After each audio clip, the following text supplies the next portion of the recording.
How is anyone supposed to sleep with that? Big old beast.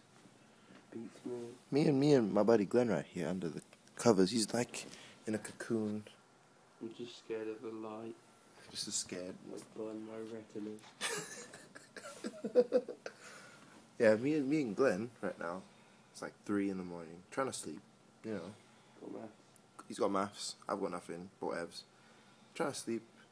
I gotta deal with this bear. This Yogi Bear. Look-alike. It's not fair. Convinced it doesn't snore. He's genuinely convinced he doesn't snore, and I'm gonna show this to him when he wakes up tomorrow. What's the opposite of arguably? Inarguably or unarguably? Undisputably. Oh, okay. I don't know. I'm just guessing. He is undisputably snoring. He is without argument. He is snoring. He is genuinely, clearly snoring right now. And in the morning he'd be like, nah, I don't snore. Like if I walk him right now and ask him, like, fam, you're snoring. He was like, no, I'm not snoring. I won't wake him up now because he's in deep hibernation. He might paw you with his big bear paw. He might maul me right now. Yeah.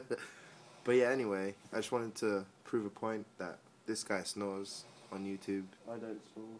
Glenn doesn't snore. I don't snore. Unless I have a blocked nose. This is very true. Anywho, it's hurrah.